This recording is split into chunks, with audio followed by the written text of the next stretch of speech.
Subscribe பண்ணுங்க. அப்படியே பக்கத்துல இருக்க பெல் ஐகானையும் பிரஸ் பண்ணுங்க. மீனம் ராசிக்கு 2025 ஜூன் மாதம் எப்படி இருக்கும் என்பதை பற்றி பொது பலனாக பார்க்கலாம். இப்போ இந்த 2025 ஜூன் மாதம் மீன ராசிக்கு எப்படி இருக்கும் என்பதை பற்றி பார்க்கும்போது குறிப்பா ஜென்ம சனி நடக்குது. அதாவது உத்திரட்டாதியில சனி பகவான் இருக்கிறாரு. அப்போ ஒரு கடுமையான மன அழுத்தம் உத்திரட்டாதி நட்சத்திரத்தில் பிறந்தவர்களுக்கு இருக்கும். ஆனாலும் வேலை விஷயமா உங்களுக்கு இந்த மாதத்தை பொறுத்தவரையிலும் இந்த வருஷத்திலேயே உங்களுக்கு நன்மைகள் நடக்க போகுது. அந்த வகையில மத்தாளத்துக்கு 2 பக்கம் அடின்ற மாதிரி இருந்த காலகட்டம் போய் இப்ப ஒரு பக்கம் தான் அடி. அதாவது வீட்லயும் நிம்மதி இல்லை, வெளியிலயும் நிம்மதி இல்லைன்ற நிலைமை போய் இப்ப வெளியில நிம்மதியா இருக்க போறீங்க, ஹாப்பியா இருக்க போறீங்க. வீட்டுக்கு வந்தா மட்டும் கொஞ்சம் மன அழுத்தம் இருக்கும், சில சொந்த பந்தங்களால சில டென்ஷன் இருக்கும். அதே போல உங்களை விட்டு பிரிந்து போன உறவுகளை நினைச்சு வருத்தப்படக்கூடிய சூழ்நிலையும் கொஞ்சம் மாறும். அதாவது மீனராசியை பொறுத்தவரை உறவை தேடிய பறவைகள் தான். ஸோ உங்களுடைய தேடுதல்கள் இந்த மாதத்தை பொறுத்தவரை சில பேருக்கெல்லாம், குறிப்பா சொல்ற சில பேருக்கெல்லாம் அந்த தேடுதல்கள் பூர்த்தி ஆகும். அதாவது நீங்க வரன் பாக்குறீங்கன்னா வரன் அமையும், மறுமணத்திற்காக வரன் பாக்குறீங்கன்னா வரன் அமையும். சில பேருக்கு எதிர்கால வாழ்க்கை துணைவரை சந்திக்கக்கூடிய வாய்ப்பு வரும். சில பேருக்கு எதிர்ப்பாளர்களுடைய நட்பு, காதல் போன்றவை ஏற்படும். ஆல்ரெடி காதல்ல இருக்கீங்க, நட்புல இருக்கீங்க, அதுல சின்ன பிரேக்கப் இருக்கு, அது ஒரு மன வருத்தத்தோடு இருக்குன்னா அவங்க திரும்பி பேசுவாங்க. அந்த பேசக்கூடியவர்கள் யாருக்குன்னாக ரேவதி நட்சத்திரத்தில் பிறந்தவர்களுக்கு அதற்கான வாய்ப்புகள் இந்த காலகட்டத்தில் உண்டு. சோ அந்த வகையில உங்களை விட்டு போன சில உறவுகள் கூட உங்களை தேடி வரக்கூடிய காலகட்டம் ரேவதி நட்சத்திரத்தில் பிறந்தவர்களுக்கு. அதே போல நீங்கள் தேடக்கூடிய உறவும் உங்களை தேடி வரக்கூடிய வாய்ப்பும் ரேவதி நட்சத்திரத்துக்கு உண்டு. சரி, உத்திரட்டாதி நட்சத்திரத்துக்கு இல்லையா அப்படின்னாக்க, உத்திரட்டாதி நட்சத்திரம் தான் சனி இருக்கிறாரே. உங்களை தேடி உறவே வந்தா கூட, ஒரு புதிய உறவு வருதுன்னா கூட அதை ஏற்றுக்கொள்ளக்கூடிய மனநிலையில் நீங்க இப்ப இல்லை. அதை ஏற்றுக்கொள்ளக்கூடிய சூழ்நிலையை உங்களுக்கு உருவாக்காது இந்த சனி பகவான். ஏதோ ஒரு வகையில உங்கள் மேல இருக்கக்கூடிய அந்த கருமேகங்கள் கலையாம அப்படியே இருந்துகிட்டு இருக்கிறதுனால சோகங்கள் இருந்துகிட்டே இருக்கும். அதை மன அழுத்தமாக வெளிப்படும். ஆனாலும் உங்களுக்கும் பாத்தீங்கன்னா வேலை தொழிலில் இருந்து வந்த நெருக்கடிகள் நீங்கும். அதே போல புரட்டாதி நட்சத்திரத்தில் இருப்பவர்களுக்கு எக்ஸ்பென்சஸ் அதிகமாயிட்டு இருக்கும். பொருளாதார ரீதியான ஒரு மன அழுத்தம், ஏற்ற இறக்கங்கள் இப்ப இருந்துகிட்டு இருக்கும். உங்களை விட்டும் சில உறவுகள் பிரிந்து போயிருப்பாங்க. சில மனக்கசப்புகள் கடந்த காலத்துல ஏற்பட்டிருக்கும். அவங்க எல்லாம் வருவாங்களா அப்படின்னாக்க, புரட்டாதி நட்சத்திரத்தில் இருப்பவர்களுக்கும் அந்த மாதிரியான வாய்ப்புகள் இந்த மாதத்தை பொறுத்தவரையிலும் இல்லை. ஏன்னா ஜென்மத்துல, அதாவது உங்க நட்சத்திரத்துல ராகு இருக்கிறாரு. உங்களுக்குமே ஒரு டென்ஷன் இருந்துகிட்டு தான் இருக்கும். பினான்சியலி நிறைய அஃபெக்ட் பண்ற மாதிரி எக்ஸ்பென்சஸ் அதிகமாகும்.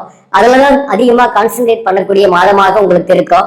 சில உறவு உங்ககிட்ட பேசலன்னா கூட அதுல பெருசா எடுத்துக்காம உங்க வேலையை நீங்க பார்த்துட்டு இருக்கிற மாதம் தான் இந்த மாதத்தை பொறுத்தவரையிலும் புரட்டாதி நட்சத்திரத்தில் பிறந்தவங்க.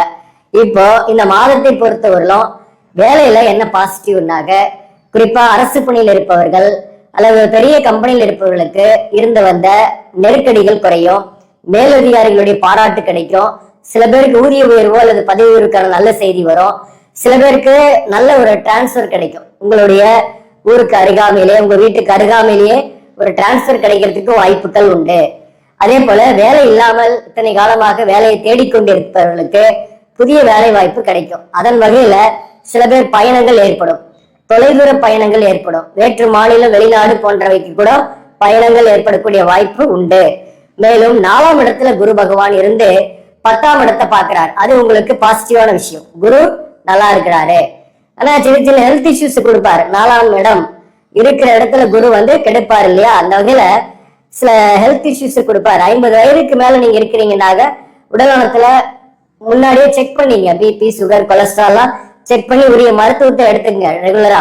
அதே போல உறவுகளோட சில பகையை ஏற்படுத்தும். மேலும் இந்த சூரியன் மாதத்தோட முதல் பகுதியில 15 நாள் 3ஆம் இடத்துல இருக்கிறது நல்லது. சுறுசுறுப்பா செயல்படுவீங்க. எந்த ஒரு காரியம்னாலையும் இந்த முதல் 15 நாளுக்குள்ள செயல்படுத்திக்குவீங்க. சில பேருக்கு வீடு மாற்றம் கூட ஏற்படும். சில பேர் ஒரு ஊர் மாற்றத்தை கூட இந்த 15 நாள்ல சந்திக்கக்கூடிய வாய்ப்பும் உண்டு. சில பேருக்கு நீங்க அட்டென்ட் பண்ற இன்டர்வியூ, நீங்க செயல்படுத்தக்கூடிய நல்ல காரியங்கள் சக்சஸ் ஆயிடும். மாதத்தோட பிற்பகுதியில சூரியன் 4ஆம் இடத்துக்கு போயிடும். 4ஆம் இடத்துல சூரியன், குரு, புதனும் அங்கேயே ஆட்சி பெறாரு. அந்த வகையில பாத்தீங்கன்னாக்க ஒரு சிவராஜ யோகம், அதாவது சூரியனும் குருவும் சேர்ந்த சிவராஜ யோகத்தை ஏற்படுத்தும்.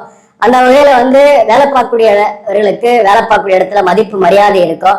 பிசினஸ் பண்ணக்கூடியவர்கள், குறிப்பாக தாயின் பெயரில் பிசினஸ் பண்ணக்கூடியவர்கள், வாழ்க்கை துணைவரின் பெயரில் பிசினஸ் பண்ணக்கூடியவர்களுக்கு இந்த மாதத்தை பொறுத்தவரை கூடுதலான வருமானம் வரும். கூட்டு தொழில் செய்யக்கூடியவர்களுக்கும் கூடுதலான வருமானம் வரும். அதே சமயத்துல இந்த புதன் ஆட்சி பெற்று இருக்கனால உங்களுக்கு வாழ்க்கை துணைவர் வகையில கூட ஆதாயங்கள் இருக்கும். பிரியாம இருக்கக்கூடியவர்களுக்கு சொல்றேன். ஒரே வீட்டுல இருந்து ஒரு மனஸ்தாபத்தோட இருக்கிறீங்கன்னா கூட இந்த மாதத்தை பொறுத்தவரை அந்த மனஸ்தாபம் இல்லாம இருப்பீங்க. வாழ்க்கை துணைவரோட ஒரு நெருக்கம் இருக்கும். அதே சமயத்துல பாத்தீங்கன்னா சில உறவுகளால கலக்கங்கள், மனக்கவலைகளும் வரும். குறிப்பா 4ஆம் இடத்துல சூரியன் வந்த பின்னாடி உங்களை சுற்றி சில சிக்கல்களும் அதற்கான தீர்வுகளும் கண்டுபிடிப்பீங்க. சோ அந்த சூரியன், புதன், குரு சேர்க்கை ஒரு வகையில பாசிட்டிவா இருந்தாலையும் ஒரு வகையில உறவு பகை, உடல்நலத்துல தொந்தரவு, பயணங்கள், அலைச்சல்கள் இதெல்லாம் ஏற்படுத்தும். மேலும் உங்களுக்கு சனி ராசியில் இருக்கிறாரு, ஜென்மத்துல இருக்கிறார் இல்லையா, அது உங்களுக்கு ஒரு மன அழுத்தத்தை உருவாக்கும். நிறைய டிராவல் பண்ற மாதிரி இருக்கும். சனி 7ஆம் இடத்தை பாக்குறதுனால வாழ்க்கை துணைவரின் உடல் நலத்துல கவனம் செலுத்தீங்க. அவருக்கு கூட ஹெல்த் இஷ்யூஸ் போகும். குறிப்பா உத்திரட்டாதி நட்சத்திரத்தில் பிறந்தவர்களுக்கும் புரட்டாதி நட்சத்திரத்தில் பிறந்தவர்களுக்குமே வாழ்க்கை துணை ஒரு வகையில கொஞ்சம் கருத்து வேறுபாடும் போகும், அல்லது அவருக்கு ஹெல்த் இஷ்யூஸ் போகும். சில பேர் சற்று பிரிந்திருப்பீங்க, அதாவது சண்டை சச்சரவு போட்டு பிரிஞ்சிருக்கக்கூடியவர்கள் இந்த மாதத்தை பொறுத்தவரையிலும் சேரக்கூடிய வாய்ப்பு இல்லை. அதே போல ரேவதி நட்சத்திரத்தில் நீங்க பிறந்து பிரிஞ்சிருக்கீங்கன்னா உங்களுக்கு பாசிட்டிவ் இருக்கு. அதாவது பொருத்தம் கரெக்டா இருந்து ஜாதகத்திலையும் எந்த தோஷங்களும் இல்லாம இருந்து தொழில் காரணமாக பிரிந்திருக்கீங்க, அல்ல ஒரே வீட்டுல இருந்து அந்யோன்யம் இல்லாம இருக்கிறீங்கன்னாக அவர்கள் சேரக்கூடிய வாய்ப்பு உண்டு. அல்லது நீங்க ஒரு ஊர்லயும் வாழ்க்கை துணைவர் ஒரு ஊர்லயும் இருக்கிறாங்கன்னாக நீங்க சேரக்கூடிய வாய்ப்பு உண்டு. ஆனா தோஷங்களோடு இருந்து, குறிப்பா கலஸ்தர தோஷம், தார தோஷம் போன்றவை இருந்து மேட்சிங்கும் சரியா இல்லாதவங்களுக்கு சேரக்கூடிய வாய்ப்பு இல்லை.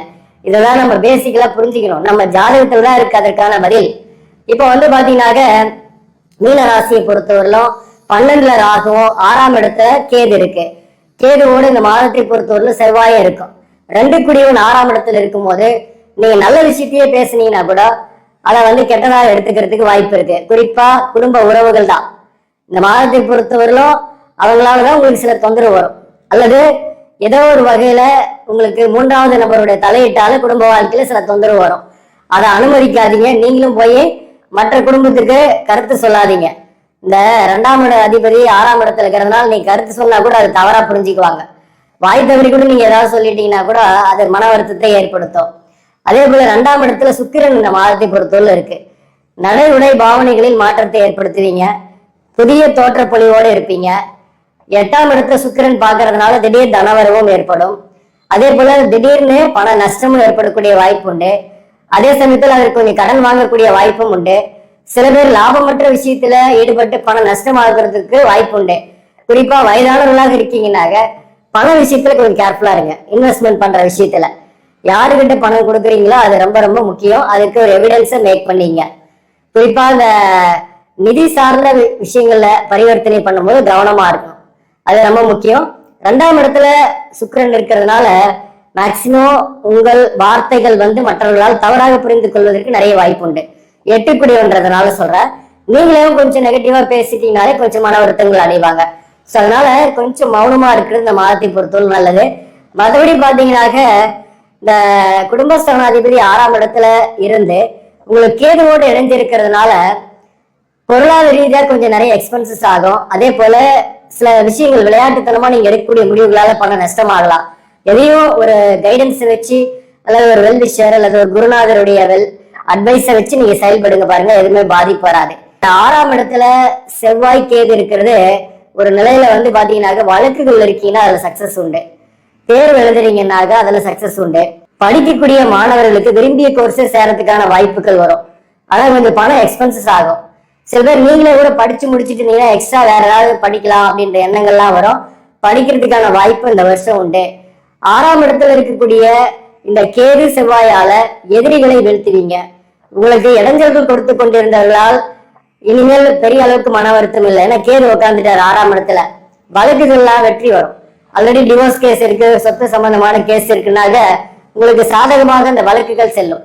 அதனால இந்த மாதத்திலிருந்தே மேக்சிமம் உங்களுக்கு பாத்தீங்கன்னாக்க எதிர்ப்பு எதிரிகளால் பெருசா பாதிப்பு கிடையாது. நீங்க தான் அவங்களுக்கு டஃப் கொடுக்க போறீங்க. உங்களுக்கு பிரச்சனை என்னன்னா உங்க வார்த்தைகள்ல கொஞ்சம் கவனமா கையாளணும். பண விஷயத்துல கேர்ஃபுல்லா இருக்கணும். கடனுடைய அழுத்தம் மீனராசிக்கு நிறையவே இருக்கு இல்லையா? சோ அப்போ அந்த கடன் படும்போது கொஞ்சம் எச்சரிக்கையா இருக்கணும். சில பேருக்கு வீடு வாகன கடன்களும் இந்த மாதத்தை பொறுத்தவரையில ஏற்படும்.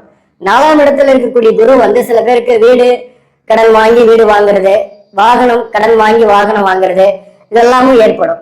சோ அதுலயுமே கொஞ்சம் எச்சரிக்கையா இருங்க. நிறைய கமிட்மெண்ட் ஏற்படுத்திக்கிட்டீங்கன்னா உங்களுக்கு கஷ்டங்கள் ஏற்பட்டுடும். அதனால கொஞ்சம் கவனமா இருந்துங்க. சனி ராசியிலே இருந்து 7ஆம் இடத்தை பார்க்கும்போது சில நண்பர்களால கூட சில கஷ்டங்கள் வரலாம். சொல்ல போனா சில நண்பர்களால கூட உங்கள் குடும்ப வாழ்க்கையில சில பிரச்சனைகள் வரலாம். அதனால எதுலையுமே கொஞ்சம் உஷாரா இருந்துக்கிறது நல்லதுதான் இந்த மாதத்தை பொறுத்தவரை. மற்றபடி இந்த மாதத்தை பொறுத்தவரை எந்தெந்த தொழிலெல்லாம் சிறப்பாக இருக்கும்னாக 10க்குரியவன் 4ஆம் இடத்துல இருந்து 10ஆம் இடத்தையே பார்க்கறதுனால சொந்த தொழில் செய்யக்கூடியவர்கள் புதிய திட்டத்தை தீட்டி தொழிலை மாத்தி யோசிச்சு நல்லபடியா செய்ய போறீங்க. அதே போல கடையை மாத்துறது, தொழிலை விரிவுபடுத்தக்கூடிய வாய்ப்பெல்லாம் இந்த காலகட்டத்தில் உண்டு. அதன் மூலம் ஆதாயம் வரும், தாராளமா செய்யலாம். எதுக்கும் உங்க ஜாதகத்தையும் பார்த்துருங்க. அதே போல வேலைக்கு போறவங்களுக்கும் வேலையில ஒரு பதவி உயர்வு, ஊதிய உயர்வு எல்லாம் கிடைக்கக்கூடிய வாய்ப்பு உண்டு. சேலரி ஹைக் ஆகும். மற்றபடி டென்ஷன் இல்லாம இருப்பீங்க வேலை பார்க்கக்கூடிய இடத்துல. சப்போஸ் பதவி உயர்வு கிடைக்கல, ஊதிய உயர்வும் கிடைக்கல அப்படின்னா கூட டென்ஷன் இல்லாம மேலதிகாரிகளுடைய பாராட்டு கிடைக்கும். கௌரவமா இருப்பீங்க, சலிப்பு இல்லாம இருப்பீங்க. அடுத்தது இந்த தொழிலை பொறுத்தவரை பாத்தீங்கன்னா அக்கௌண்ட்ஸ், வாக்காளர் பிழைக்கக்கூடிய தொழில், சேல்ஸ் அண்ட் மார்க்கெட்டிங், நிர்வாகம், ஆடிட்டிங், பேங்கிங், அதே போல புரோகிதம் பண்ணக்கூடியவர்கள், மேலும் கம்ப்யூட்டர், ஐடி, ஸ்டேஷனரி இந்த துறைகளில் இருப்பவர்கள், மண்மனை நிலம் தொடர்பாக கமிஷனுக்கு வேலை பார்க்கக்கூடியவர்கள், இவர்களுக்கெல்லாம் கூடுதலான வருமானங்கள் வரும். அரசு பணியில் இருப்பவர்களுக்கு பதவி ஊதிய எதிர்பார்க்கலாம், அல்லது ஒரு ஃபேவரபிள் இடமாற்றமாக எதிர்பார்க்கலாம். அதே போல பெரிய கம்பெனியில் இருப்பவர்களுக்கும் பிரச்சனை இல்லை, நல்ல வருமானம் எல்லாம் வரும். வேலையில இருந்து வந்து நெருக்கடி உங்களுக்கு குறையுது, அதுதான் பாசிட்டிவான விஷயம்.